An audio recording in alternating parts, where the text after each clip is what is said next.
All right, this is Steve Grumbine with a new episode of the new Untouchables. Today, besides my normal co-hosts of Eric Vaughan and Patrick Lovell, we have a guest that I have followed for many, many years, and you all have probably gotten to know as well. Paul J., formerly of the Real News Network, now of The Analysis. And Paul J. has just done some amazing work. In particular, most recently, he's done a 9-part series with the incomparable Bill Black.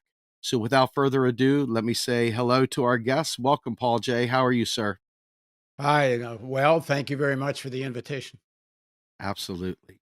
So, as you've known and offline anyway, that we have been doing a very, very deep dive into the elite control fraud and all of the machinations that surrounded the 2007 2008 financial crisis, and including many of the things that are happening right here, right now. And this series that we're doing is all about bringing about a spotlight on the control fraud and the banking system that has ultimately backstopped some of the most nefarious theft of regular people property the world has ever known. And so, with that, I'd like to hand it over to Patrick and allow him to kind of set the stage for what we would like to talk about. Patrick. Well, off the top, Mr. J, it is just an incredible honor to have you interact with us because we've been an admirer of your work for quite literally, for myself at least, close to a decade. And to see your ongoing work with Professor William Black and all of the incredibly profoundly important material that he brings forth. I said, for example, last night, Paul, on Twitter, that I won't rest until the entire government is listening to William K. Black, which means we need to get the people to listen to William K. Black. And in your ongoing efforts, really across the board in the tapestry of everything that you bring forth, where does control fraud fit in for you in terms of this breadth of knowledge that you have access to and awareness of by way of the systemology of the power structure of the United States? Well, first of all, thank you. And second, it's a pleasure to hear all the kind words. Sitting in the basement here, uh, COVID basement and such, and even over the years, one wonders how much effect the work has. So, it's thank you for that. Um, I think it's important that in terms of the development of control fraud, um, the the corruption that Bill describes, I think, is inevitable. It's not new. I think the American economic system, the state, was founded on slavery and genocide of Native people. Um, Corruption has been part of the American way for forever. Um, it gets on steroids as the system develops. There was enormous fraud and scams that led up to the crash in 2930. There were attempts to regulate and make capitalism more rational during FDR in the 30s, whether it's Glass-Steagall or regulations on speculation on commodities.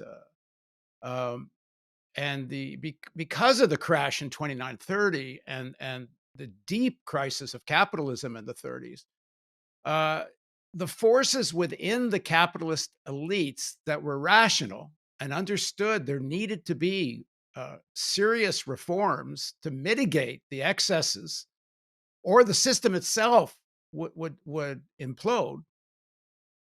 They gained some strength during the 30s because the crisis was so severe. Um, and then World War II strengthened the role of government again. But if you look at this graph it's been out there quite a bit, the percentage of GDP that's finance over the 20th century into the 21st century, it goes up like this until 2930. It kind of goes down because of the amount of government spending in the 30s, and then even more government spending in World War II. But after World War II, it starts to go up like an airplane taking off. But when digitization really unfolds and you get the Reagan era, and one of the points I'm going to try to make here is that this isn't about good guys and bad guys. If it hadn't been Reagan, it would have been somebody else, and it hadn't been a Republican, it would have been a Democrat. It's that the digitization as an objective force, the way industrialization changed the economy and the politics and relationships.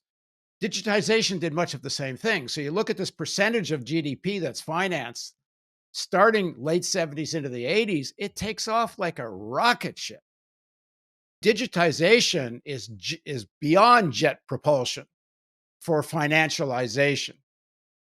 And it's an objective process. It's not like somebody came up with, oh, let's all be neoliberals. Oh, what a good idea. Well, I'll be a neoliberal too.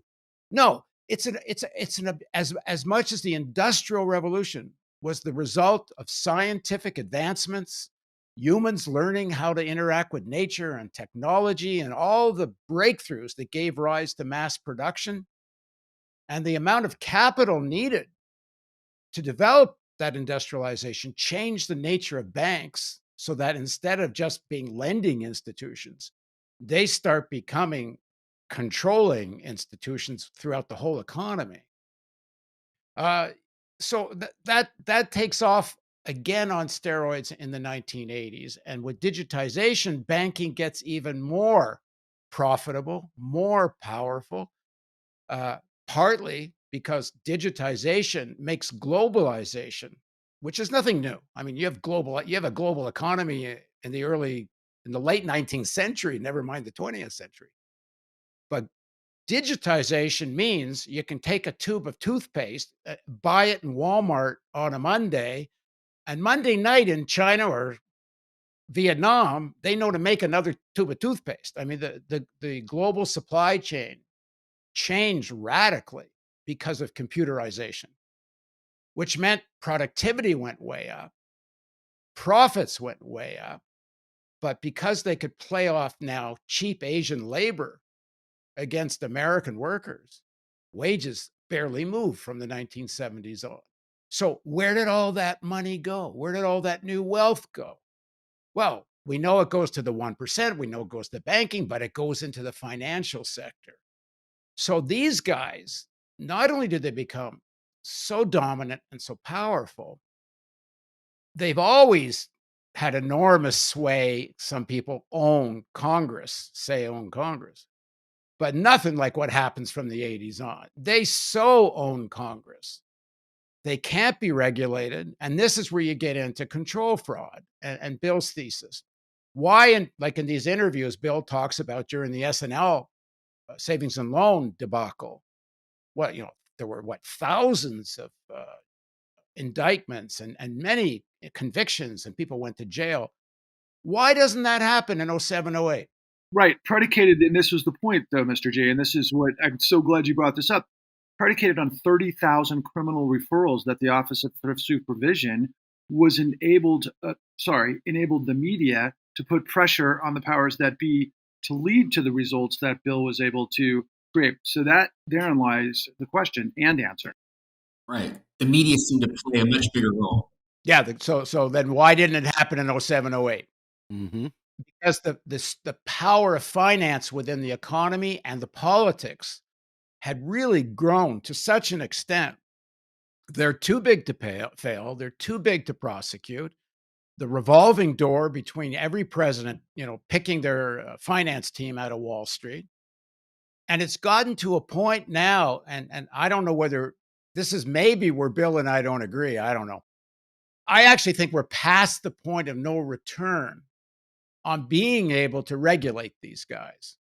Although I urge and applaud every attempt to do so, and any legislation that can mitigate the power of finance, I'm for.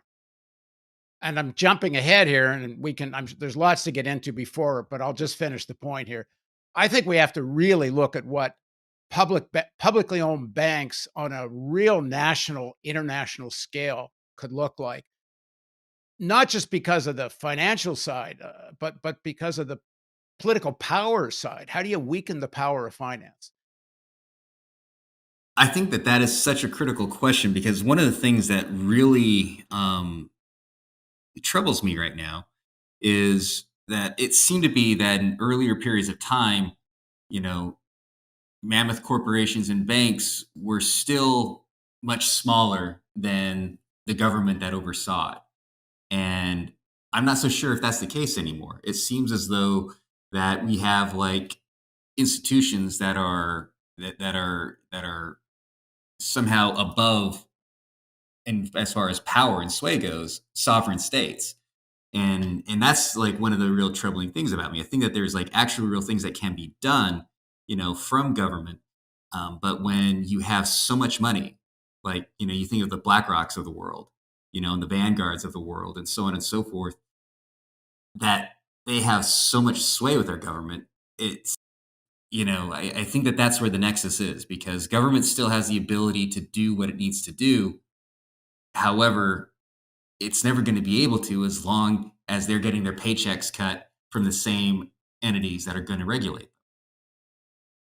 Yeah, there's a really good speech FDR made. I think it's 1937 or 38 on monopolies, and he says it's the issue is the bankers, it's the banks. This is back in 37, 38. He's talking about and it's a speech about fascism and the danger of fascism. And he says when one sector of the economy becomes dominant over government and politics, I'm quoting him now. He calls it the definition of fascism. And then he goes on to say it's the bankers. And that's 37, 38.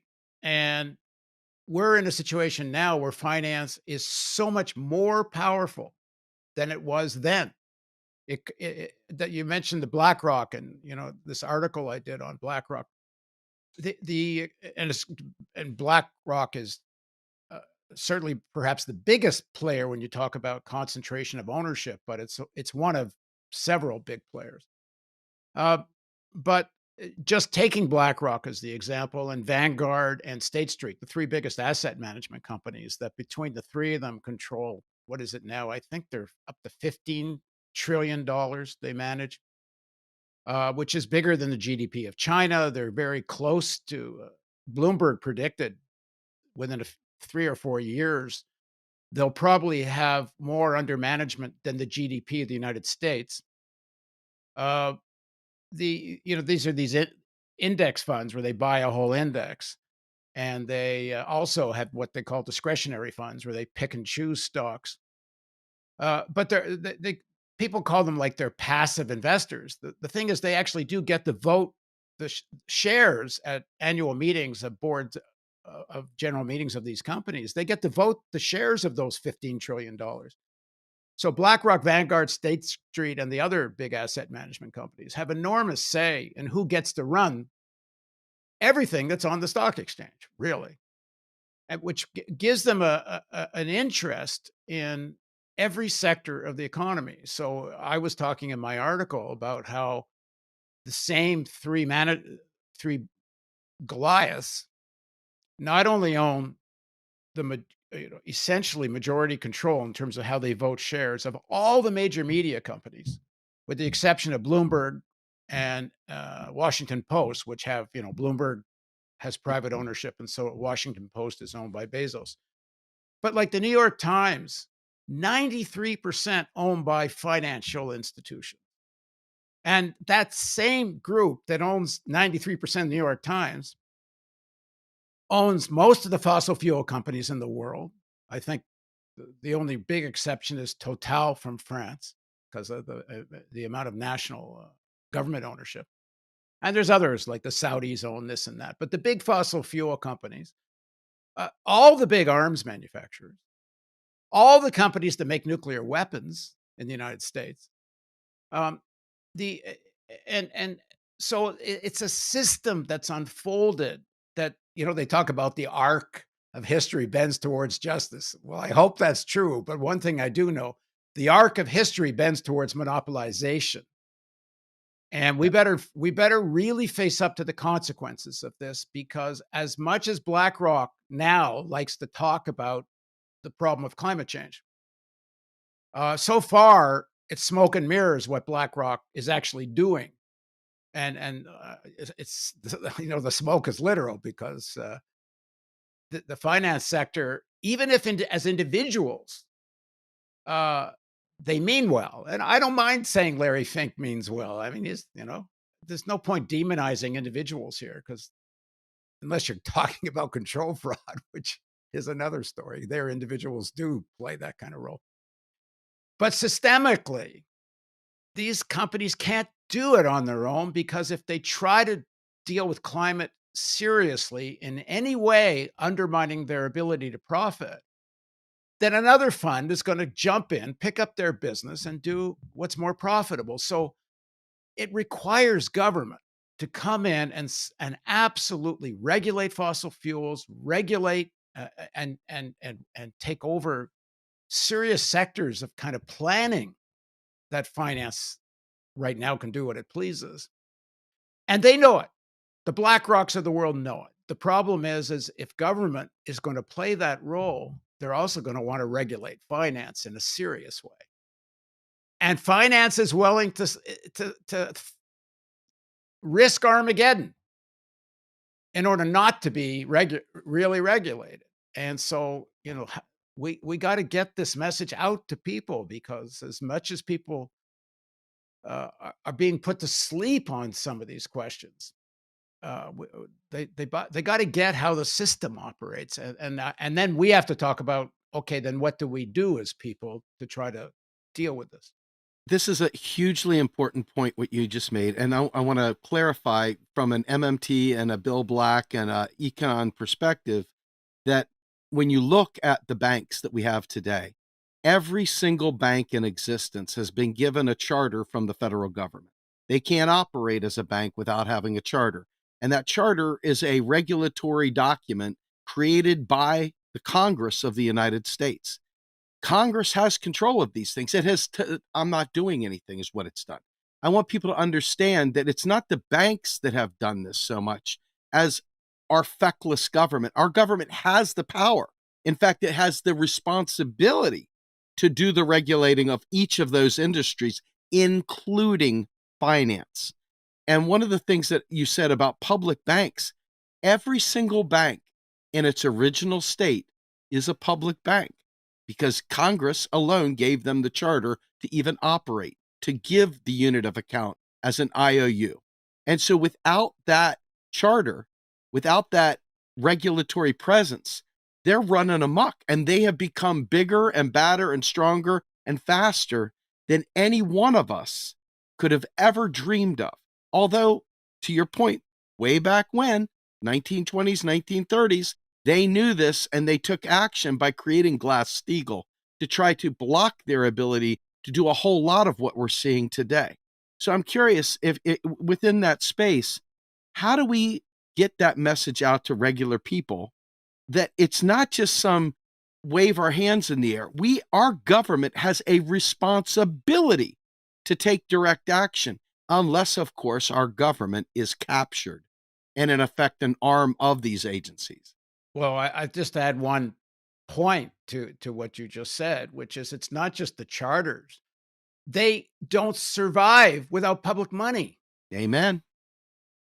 The Fed has just shoveled trillions of dollars to keep these banks afloat. They speculate wildly. They take, they should have taken enormous losses. And instead of the public getting some equity in return for all this bailout money, they get nothing. People use this term socialism for the rich, capitalism for the poor. Well, it's been absolute a type of socialism for the financial sector, but without the critical point of socialism, which is public ownership. Yes. And it's ridiculous that's why I say that the dilemma here is that these guys are so big. I think you have to have a dual track strategy. You have to demand regulation, demand accountability, Do what Bill says. Put some of these individuals in jail. There needs to be that level of individual accountability just to slow these guys down and hopefully weaken them to some extent. But at the same time, we have to have a really serious conversation of what public sector banking looks like. And let me just add a little one point to this, because I think there's a genuine concern about public banking on a large scale. If it got too concentrated in ownership in a few hands in the federal government, that's dangerous too.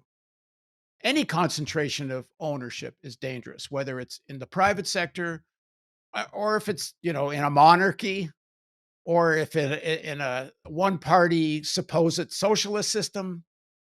Concentration of ownership is inherently dangerous. So the challenge of our time, and because we live at a time of artificial intelligence and such digitization, there's the potential for diversified ownership of banking that's publicly owned, I think, in a way there never was earlier in history.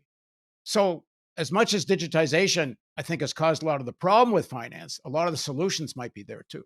Ron Gray of the Modern Money Network worked with Rashida Tlaib and some others to create the Public Banking Act, which would, in essence, create it. Mind you, we already have public banks. It just takes a hell of a lot to regulate them. So the idea of creating a new, like, postal banking and community banking owned in the local communities, federally funded, federally owned, because that's where the money comes from, is the federal government, and then ultimately being able to deploy this as a law. I just want to say that there is action on that. Nobody's passing it right now, but there is a bill out there to do exactly what you're talking about. Paul, you've checked off almost every box that is basically aggregated the journey that Eric and I have been on for 11 years, starting with my experience in the 2008 great financial crisis, where I got wiped out. And I started asking questions, and nothing, quite frankly, made sense to me until I actually happened to catch William Black on Bill Moyers. And suddenly I was like, that's the guy I need to talk to. So I reached out to Bill, and this was in the midst of what Eric and I had already been working on. As a matter of fact, we had been close. I don't want to call us disciples, but we certainly had studied just about everything Matt Taibbi ever wrote at Rolling Stone at that time. And I was picking pieces of whistleblowers that suddenly seemed to connect the dots of, like, well, wait a second. Michael Winston represents one side of the equation. Richard Bowen represents another. Gary represents another. Why aren't we telling the story of where they all converge? And it wasn't until Eric actually found this horrific story in Addie Polk, a 91-year-old African-American woman in Akron, Ohio, who committed suicide the day they were evicting her from a house that she had lived in for 4 decades, that we understood that this was a ground-up situation. And we were able to piece that together with Bill. And the reason why I bring that into this confluence as it pertains to the four of us, quite frankly, is that Steve represents the other side of the house of what we've run into here, because he is a fiscal policy expert. He understands the Fed as well as anybody. The whole idea of modern monetary theory brought us to understand that what we have, to your description, quite frankly, and this is the way I frame it, is that we have MMT for criminals. I call this thing, and Eric says I'm being redundant for a reason, but I call it corporate fascism undergirded by a criminal syndicate.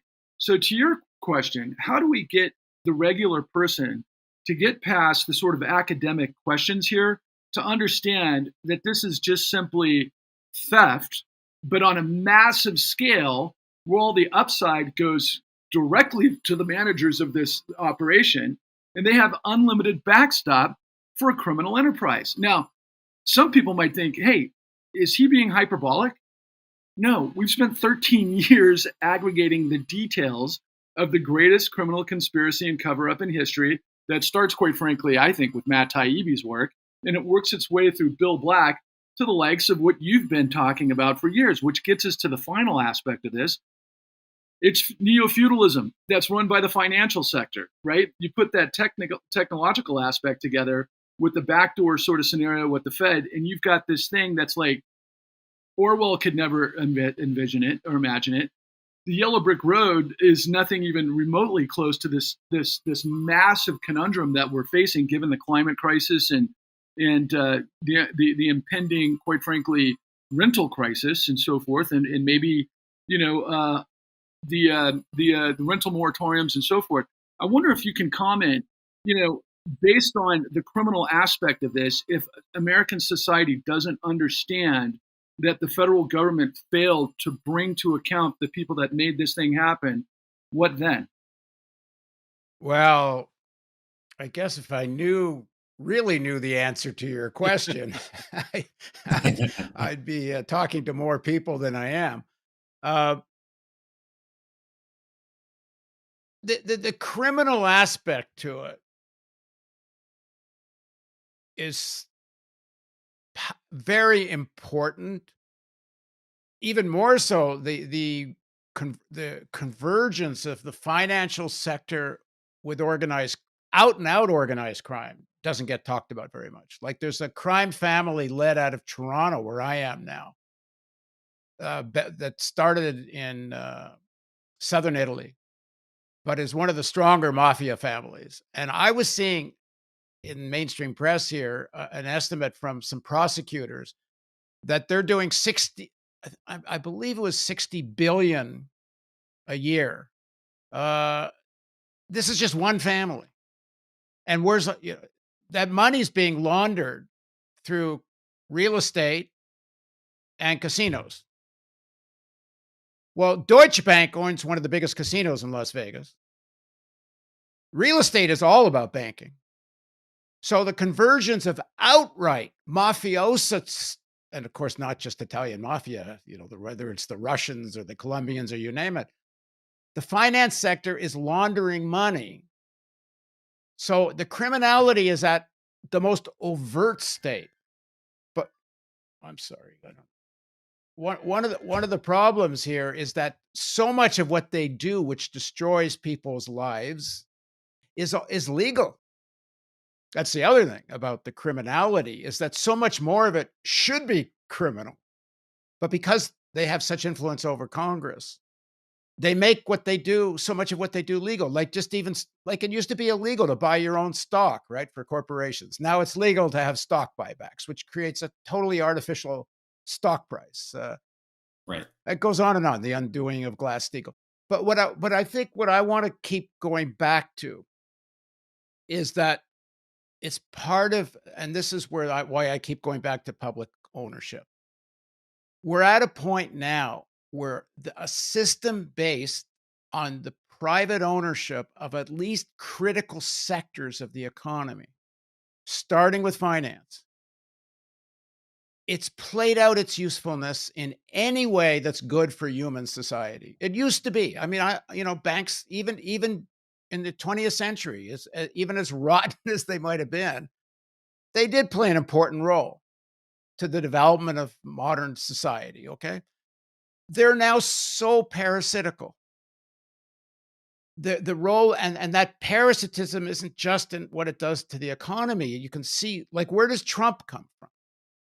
Even in the most narrow definition, Robert Mercer, a high-speed quantitative trader, and Sheldon Adelson, a guy who owns a casino, the two of the most parasitical activities you could possibly have in the economy, make Trump president. Because without those two guys, he never would have had an election campaign. As we know, for people who don't know, Robert Mercer owned Breitbart, Steve Bannon, Kellyanne Conway. That whole team is put together by Robert and Rebecca Mercer, who are from Renaissance Technology. These guys that just went out and hired physicists and mathematicians to game the stock exchange so they can figure out algorithms to make enormous amounts of money on tiny fluctuations of the stock market. I mean, it's absolutely nothing productive. It doesn't do anything good for anybody except speculators. And these are the guys who make Trump president. So it's gotten so rotten.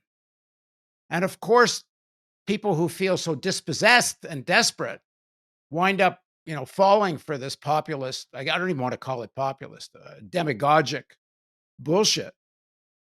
And then finance sector, who has the biggest say in what goes on in the Democratic Party, facilitate this because all they care about is making money. But it's systemic, it's not like these individuals are evil guys. It doesn't, you go to Harvard, you get a job at Goldman Sachs, you become Goldman Sachs. They used to say you are what you eat. No, you are how you make your money to eat. So you got Steve Mnuchin and you got Kamala Harris, both of which knee deep in this stuff, going back to a time where we should have all had media covering this thing in way better detail, but it never, ever came to be. Now, all of a sudden, Steve Mnuchin ends up in the Trump cabinet. He ends up as the Treasury Secretary, nonetheless. And now, all of a sudden, that revolving door that you so eloquently spoke about earlier is on fire. I mean, we are talking about like straight up a fire here. And Patrick, lay out the rest of the Mnuchin aspect.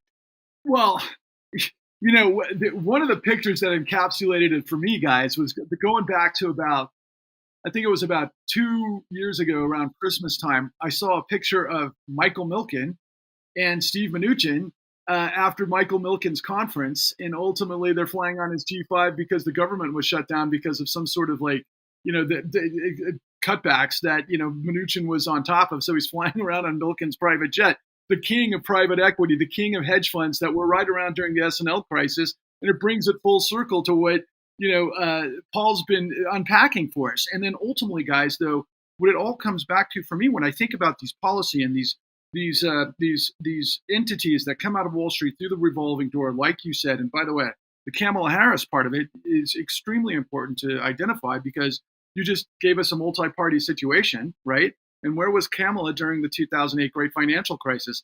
I think she was getting a lot of influence from the financial powers that be out of San Francisco. And then we know what happened in the tragic aftermath of these insane foreclosures, Paul, all throughout California, where women, minorities, the most vulnerable amongst us, were literally, through fraudulent paperwork, churned through the courts that the courts weren't looking for the specificity based on their own laws. Because there was such volume, and I'm not trying to give any excuses. Who knows in detail why the judges or the DAs did what they did?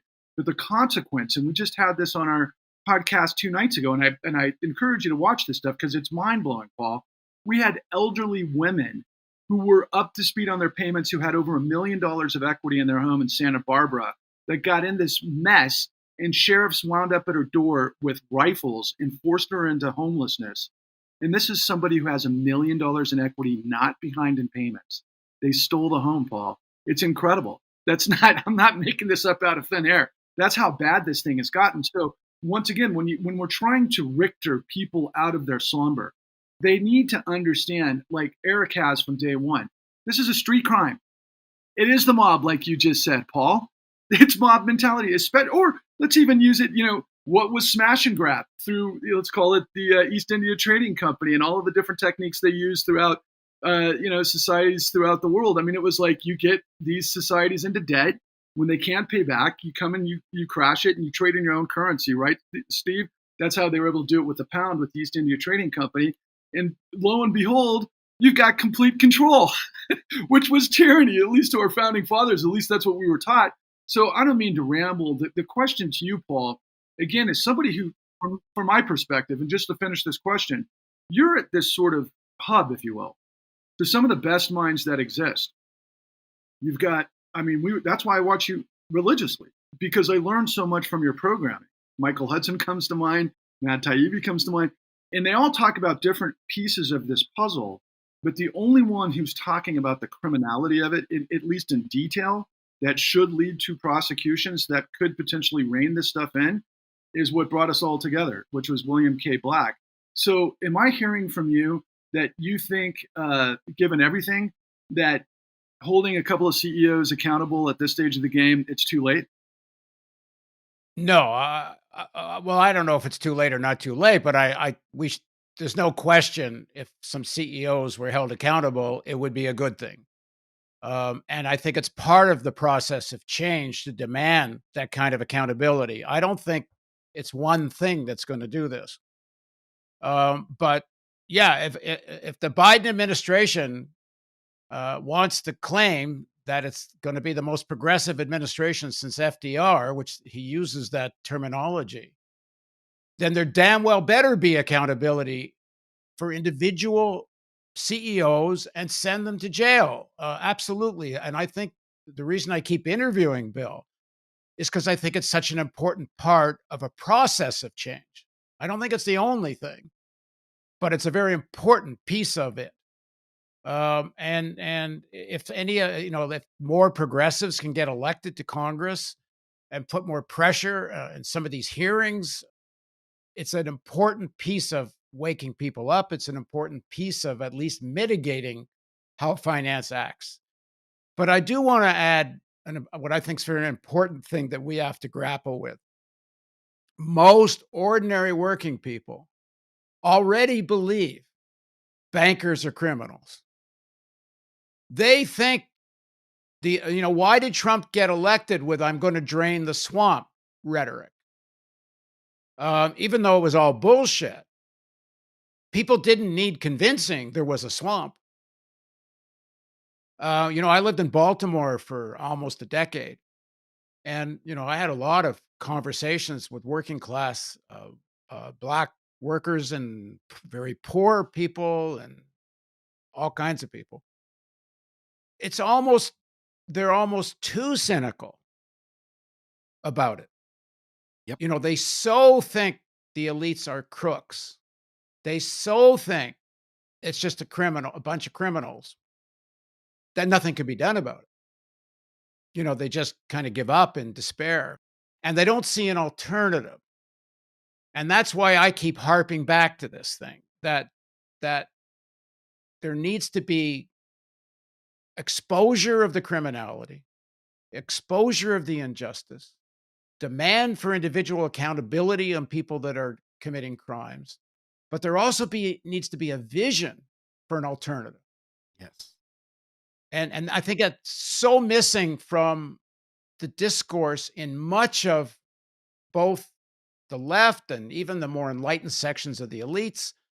There needs to be a vision and a fairly realistic one. I'll give you an example of something I like, a mind game I like to play, which is if there was a really powerful united front progressive movement that included, kind of just about everybody who gets climate change, the climate crisis, who understands the danger of fascism, a really strong people's movement, and then you elect an actual majority of people in Congress or even at the state level, what would you do? I mean, what actually is the policy that you fight for if you could do it? I want to make you aware of this, Paul. So in our process, I've reached out to Dr. Cornel West religiously. I've reached out to Dr. William Barber religiously. They speak so eloquently and so often about systemic racism through our economic injustice, but they don't understand control fraud. I could say the same thing in a myriad of other enterprises, but I want to turn that over to you, Steve, just from the standpoint. That's what Paul just described is what we collectively represent. That's what we're desperately trying to do. And from where you're sitting, Steve, where does the rubber meet the road based on all the information that we've been able to glean over this course of time with the new Untouchables? Yeah. So, I walk two worlds. One side is all macroeconomic and policy based, and the other side is focusing on exposing this control fraud and this Wall Street model of fraud, quite frankly, and the revolving door. Because over here on this side, we've got the Green New Deal construct. We've got the framework for a Green New Deal. We understand a federal job guarantee solves a tremendous amount of ills. We understand that we need health care. We understand that we need to mitigate climate change. We know that we have to transition people out of dirty jobs. We understand that we have to make education a right and that housing is a right. Things that are basic human needs as a right, as opposed to something at the line for that private sector to capitalize on. That's this side. The flip side is, well, what's preventing that from happening? Because almost everybody wants these things. So why is that not happening? And that's when the combination of the con and the new Untouchables came to be, because it's like there are forces at play that are against us having public ownership of these things. Why is that? Because they have a private interest in maintaining this power structure. And that is what brought us with Bill Black, and Bill Black helped us tie this together.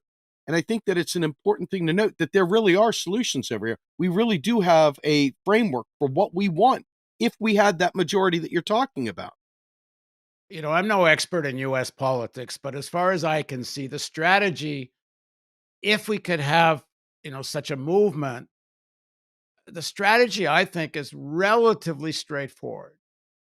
At a national level, it's almost impossible because of the strength of the right in so many states. At a federal level right now, to have the kind of breakthroughs we're talking about is very, very difficult. But what might be possible is to focus on a few states, and in two regards. One, take a few really small states that are Republican and try to flip them. So you at least get control of the Senate. And as much as I can't stand the Democratic Party, it's the only framework there is to work within right now that isn't out and out reactionary. And if you could get some progressives elected, and I don't know whether it's a North Dakota or where it is, someplace where it doesn't take as much resources to elect a couple of senators and really do some protracted organizing work. And then number two, in states that, and maybe it's even in New York with what's going on, I don't know, at a state level, try to actually start developing the kind of reforms we're talking about. And it needs to be a pretty big and rich state. And unfortunately, in New York and California, you've got pretty big progressive populations. And you have economies the size of countries. At the state level, to start developing the kind of policies that we can finance. Now, of course, that's going to be a war in New York or California. I mean, it's going to be a war anywhere. It doesn't matter. But we have to get clever about how the war gets waged, because the overriding issue here is climate. And honestly, it's more overriding than economic justice. You got to say it. As much as economic inequality and economic injustice are absolutely critical, and in the longer run are the big battle that has to be fought. If the science is right, and we got what, 9 years? Not even anymore. Yeah. Not even. Then we got to rethink how we're fighting with the financial sector. And so let me say something a little bit, I don't know, not usual for your show. We are going to have to find elements within the finance sector we can work with, and there's maybe some temporary compromise. And otherwise, threaten the hell out of them with regulation and conviction and charges and convictions.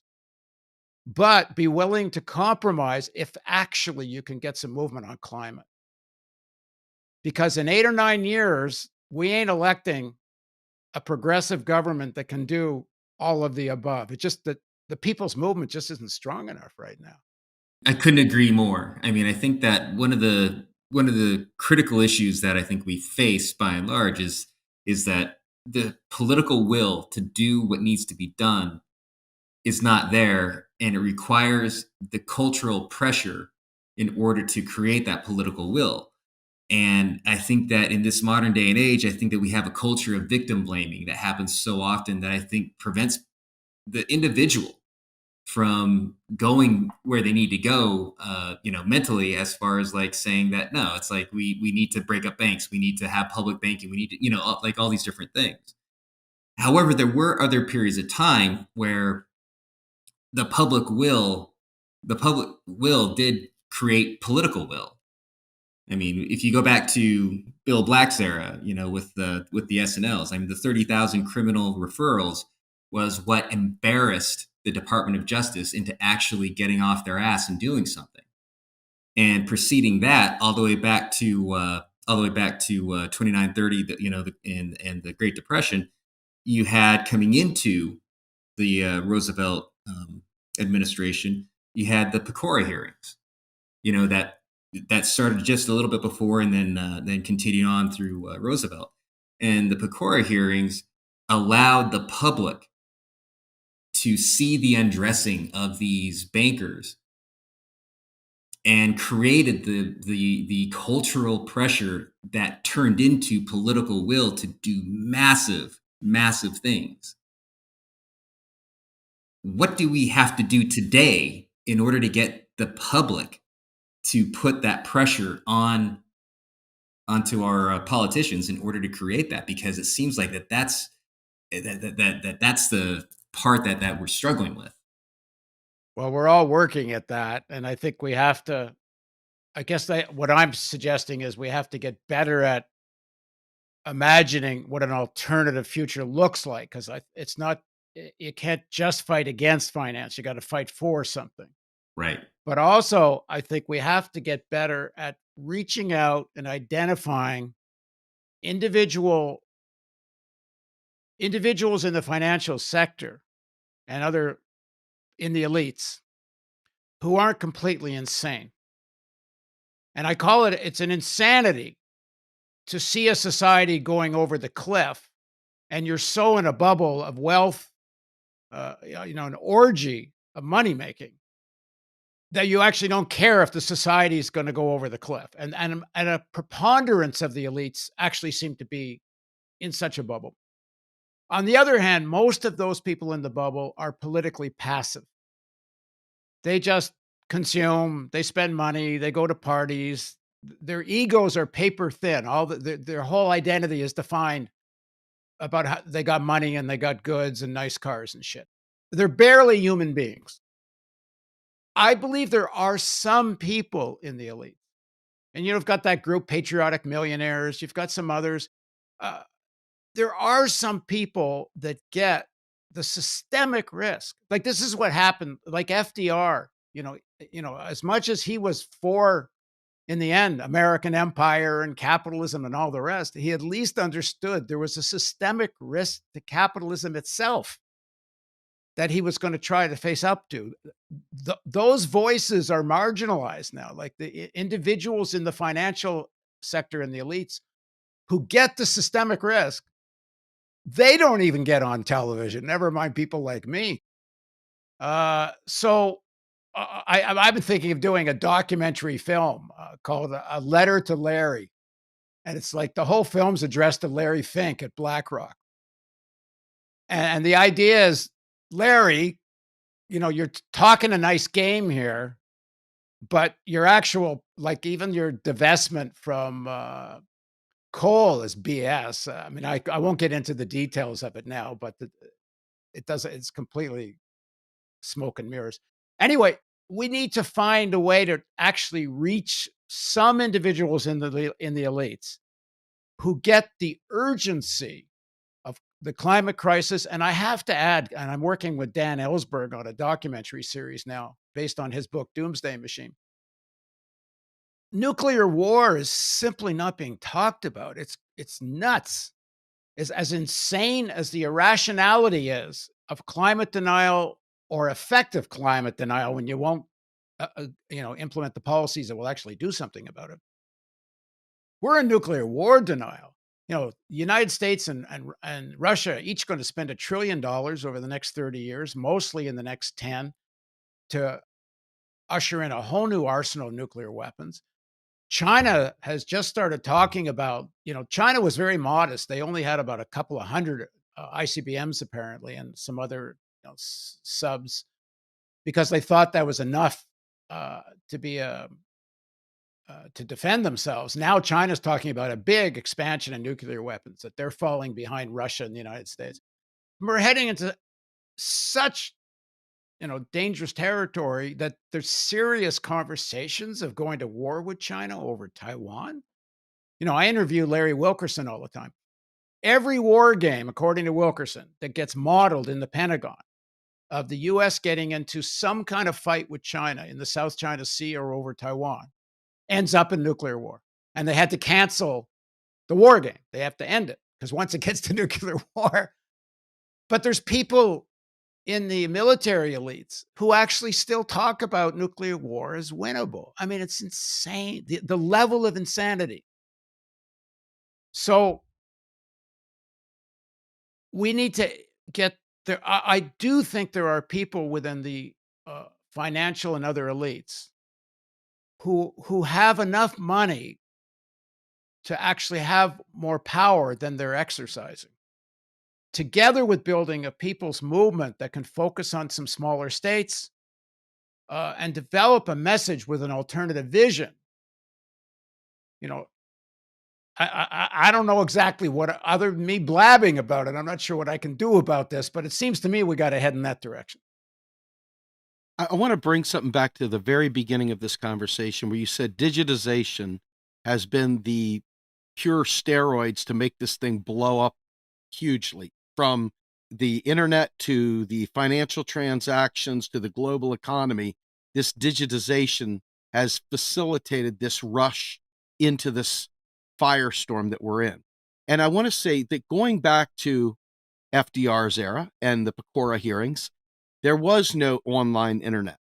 They had simply one or two newspapers that the people would get every day. They'd get the morning paper and the evening paper, and they all read the same news.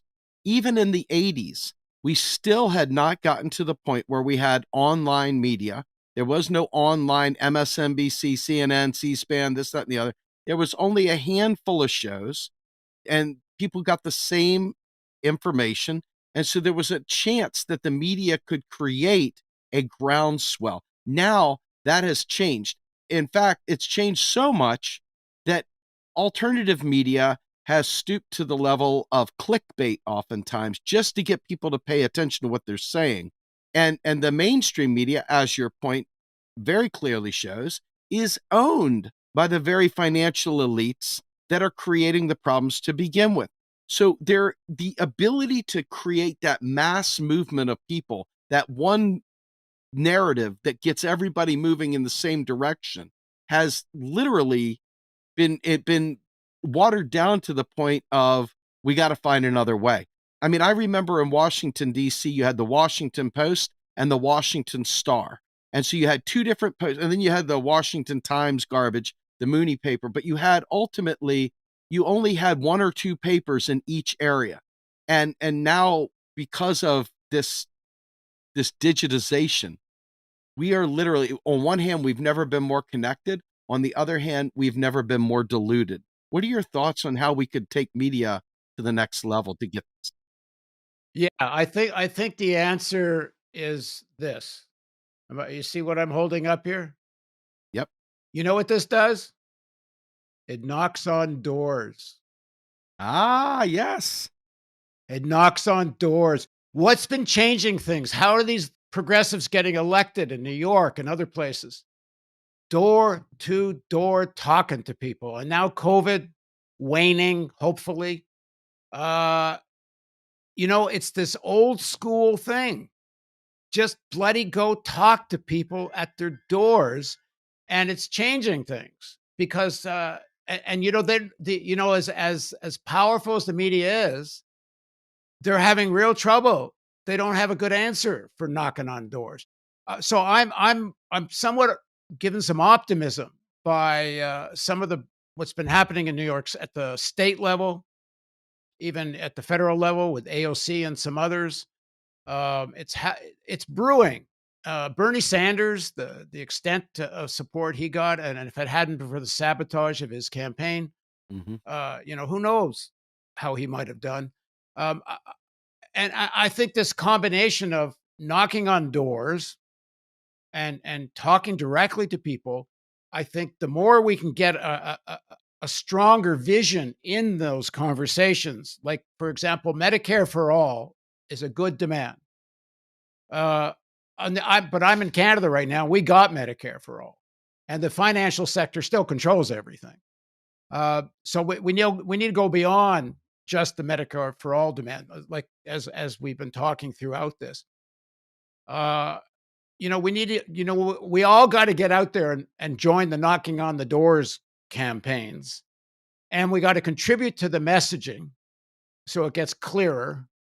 And we'll have to get only, we're not going to be able to do as much through the media as anyone thinks. I'm in the media and I'm very frustrated, but I'm encouraged by what I'm seeing in some of these electoral campaigns.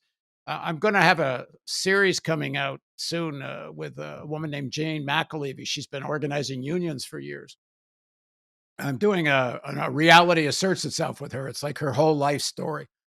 And it's just great, the message that comes out of that. She talks about organizing the whole worker. What does that mean? It means that when you go and try to organize a workplace, you're organizing in the church they go to, you're organizing in the clubs they belong to. You're organizing around the whole microculture of that workplace. But the same thing applies electorally. You're organizing in a whole way. And so we have to do this dual thing. We got to get our message clear. We got to really support, encourage, and join in on people that are doing the on the ground organizing. And we got to identify some people in the elites. So some of our efforts, Paul, in addition to what we've discussed today, look, really what we're all predicated about is to create a civil rights-like movement to purge corruption, to save our lives. Because everything you mapped out here, especially with climate side, I take this thing back and I think I feel like it's Groundhog Day for me, right? I wake up every day and I'm like, what year is it?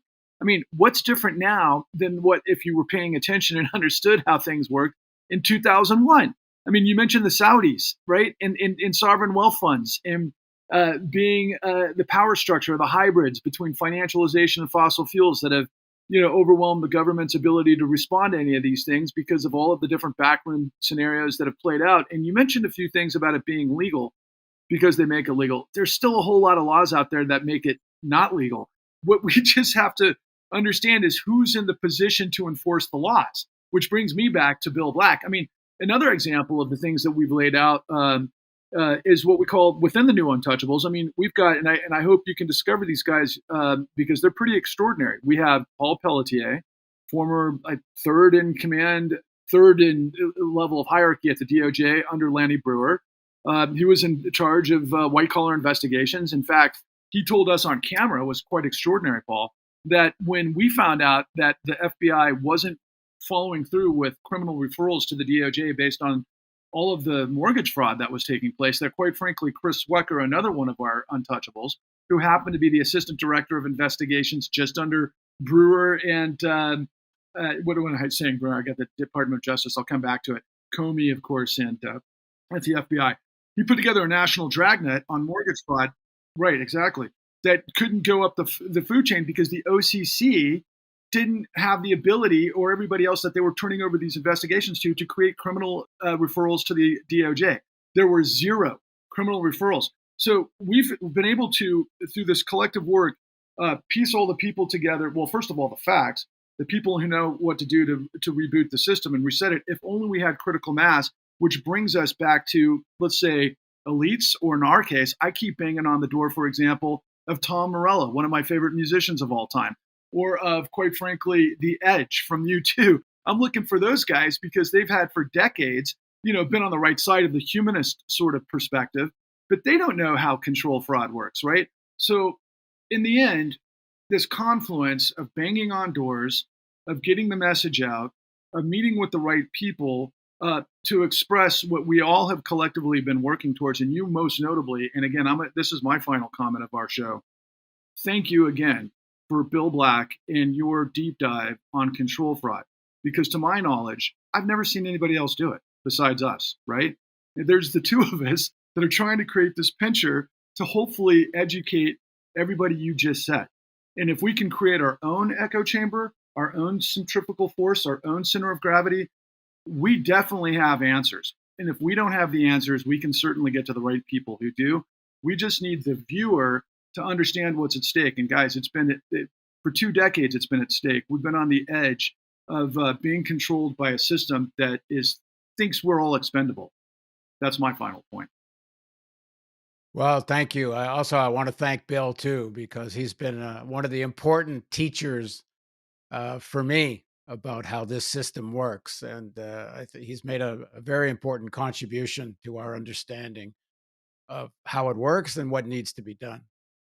I want to just thank you, Paul J, because what you have done with not only your interviews of Bill Black, but also the other work that you've done.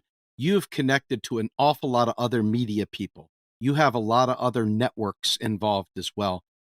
In my mind, one of the things that we all do have some access to is, in fact, talking to our other friends in this media segment to be able to provide more access, more opportunities for this information to get out there.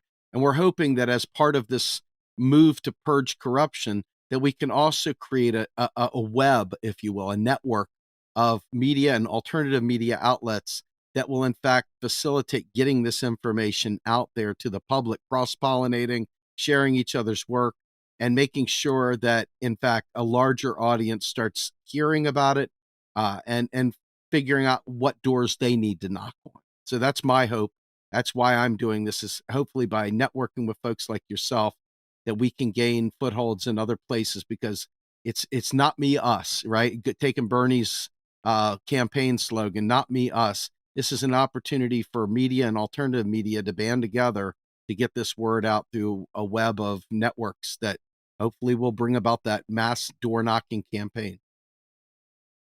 So, and I wanted to thank you also for this great conversation that we've been having. And I think kind of in the spirit of what we've just been talking about here, on September 21st, we're going to finally have our docuseries, The Con, out in wide release through all of the various different TVODs and video on demand platforms and such. And one of the really tremendous gifts that you gave us is that you gave us 9 episodes of tremendous content that we're going to be reposting on the run up to our release of our docuseries. And I couldn't think of a more perfect set of conversations to post than the ones that you and Bill Black had. Well, thanks very much. I think we still have 8 and 9 we got to release, which is coming soon. We're still working on the edits, but they'll be out soon. Fantastic. This was a true pleasure, folks. My name's Steve Grumbine, my co-hosts Eric Vaughan, Patrick Lovell, and of course our wonderful guest today, Paul J. Where can we find more of your work, Paul? Theanalysis.news. That's the website. Analysis.news. And you'll find everything there, including obviously the Bill Black series. Great. And with that, bid you all a good day. Have a great one, everybody. We're out of here.